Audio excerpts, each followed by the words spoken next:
Joining us now to discuss U.S. President Donald Trump's major blow to the Iran nuclear deal is Dr. Mordechai Kedar, who served for over 25 years in the IDF military intelligence. Thank you so much for joining us. Pleasure. So, does the U.S. Congress have grounds to change this deal?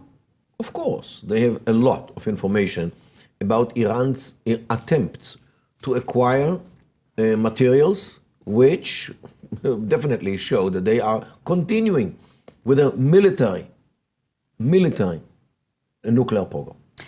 Well, I guess the larger question here is what will the ramifications of Trump's speech have on the Middle East as a whole now? Well, it all depends on the credibility of what he said. Because so far we heard words, speeches.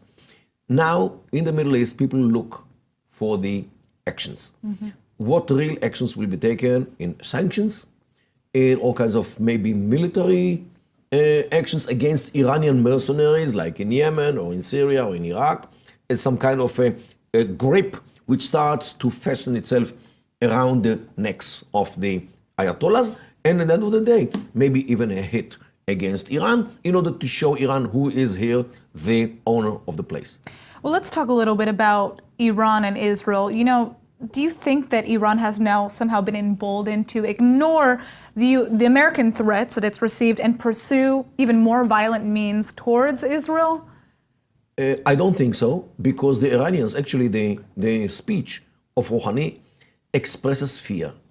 They are afraid because they start thinking that America does not want to be anymore a paper tiger as it became through the last 9 years by President Obama.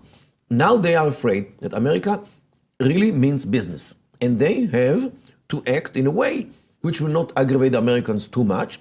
After all, don't forget that the United States intelligence organizations have all the evidence needed in order to show Trump the connection between North Korea and Iran, well, especially when it comes to nuclear issues and missiles, ballistic missiles. Now, we're seeing, like in the story beforehand, that Netanyahu is, putting his support behind President Trump, but not all Israeli officials are on board. How do Israeli officials view Trump's move? For the most part, Minister of Intelligence Affairs, Israel Katz, recently mentioned that such a move could lead to a war. What is your take on that? Look, a war is bad, but the worst is a nuclear war.